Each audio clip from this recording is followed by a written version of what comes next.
Every year at this time I think about winter vegetables, and most of the time I turn my nose up because most of them have not been classified as in my favorite things: turnips, rutabagas, parsnips, these kinds of things.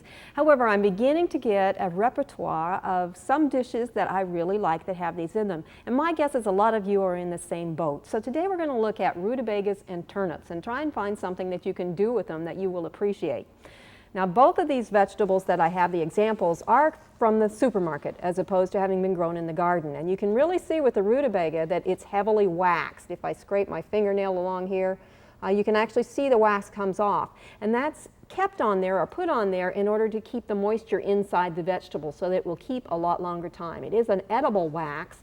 And so you don't need to worry about it from that standpoint, but you really should take it off. Now, these vegetables are usually peeled, and so it's going to come off when you peel it anyway. They are cousins, and as a result, they're interchangeable in recipes, as is the parsnip, so that if you have a recipe that calls for one and you don't have it, you can switch back and forth. They're also all members of the same family as the cabbage, and because of that, they have a lot of the health benefits that the cabbage would. These are the roots, and so the nutrition profile is going to be a little bit different. They're fairly low in fiber, but they're good sources of the same phytochemicals and the same functional profits and same benefits that the cabbage, the broccoli, the kale, those kinds of things, Brussels sprouts, they're all related and all have that same nutritional benefit from the functionality as well as many of the similar nutrients. Now, the dish we're putting together today is one that comprises an entire meal. So we're going to start with a chicken. You can use somewhere between 3.5 to 5 pound broiler fryer, and the recipe calls for a certain baking time, and you may need to extend that. I've got a 5 pound bird here today, so that the hour that it calls for would not be sufficient. I probably would extend that to probably closer to 1.5 hours. The thing you need to do is make sure that you have a meat thermometer so that you can check to make sure that it's done. It needs to get up to 180 degrees in the inner thigh. Now, in order to season this, we're not going to add a lot of herbs and spices. We'll add a little bit, but we're going to season it primarily with vegetables. So the first thing I'm going to put inside the chicken is an onion. You can use a small onion that's been quartered or a medium-sized onion that you've cut into eighths and use about half of that. So we'll squeeze that in there. And one of the things you'll also find is that depending on the size of your bird, everything may not fit.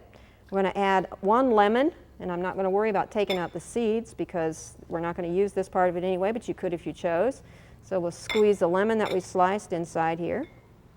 And then I'm going to, a few sprigs of thyme, fresh thyme. Now, if you didn't have fresh thyme, you could use a little bit of dried thyme, but this stuff really will give it a stronger, better taste. Now, this bird is going to be roasted. Simply close that up. If it sticks out a little bit, that's okay.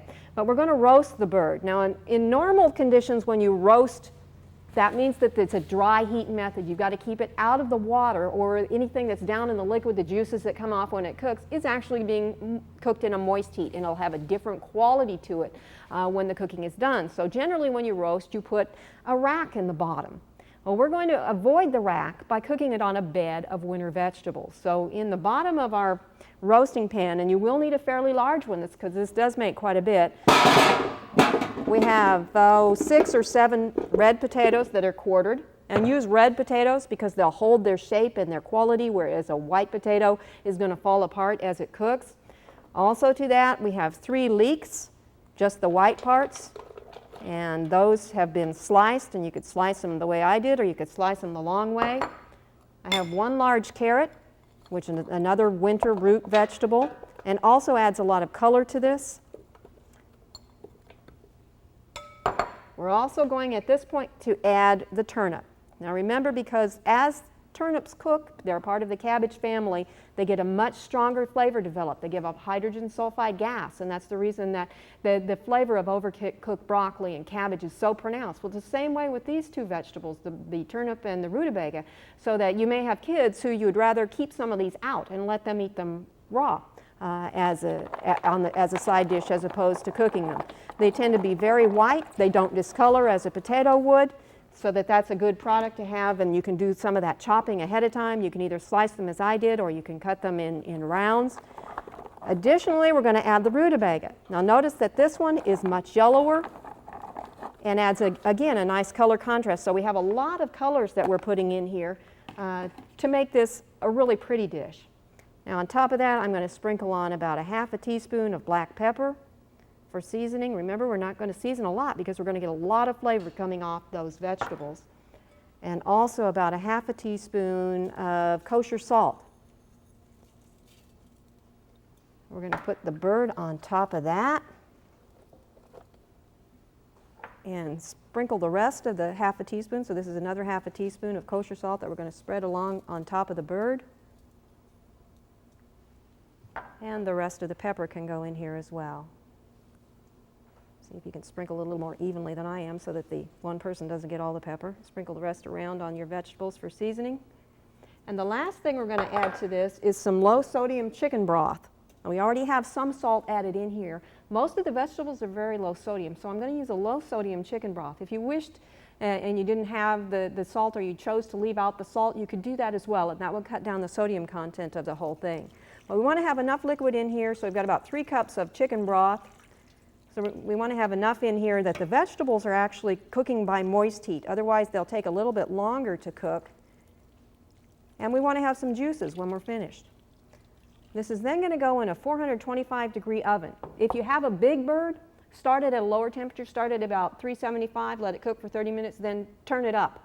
And that will allow it to brown nicely, but allow the vegetables to cook. If you've got an even larger bird, you could do the same thing, but you'd need to cook the bird separately on a rack for maybe half an hour, 45 minutes, or even an hour if it's a really big bird, and then put it on with the vegetables because you don't want them overcooking or you get that extra strong aroma and flavor coming off. After you put this in, you don't need a lid because we're dry roasting. Goes in the oven, and about an hour, hour and a half later, you have something that comes off like this. You can drain the juices and skim the fat and serve this with it, just as juices itself. And you can either serve the vegetables in a separate bowl, or you can put them on a platter, which makes a really nice presentation, and actually carve it at the table for a really elegant meal that's back to basics, sort of the peasant meal, but something that gives you a real reminder of fall and a super amount of nutrition. We hope you've enjoyed this classic from the Oklahoma Gardening Vault. Remember, even though these tips and techniques are timeless, there's always something new to learn in the world of gardening. By subscribing to both Oklahoma Gardening and OK Gardening Classics, you'll have access to a wealth of gardening knowledge, both classic and contemporary.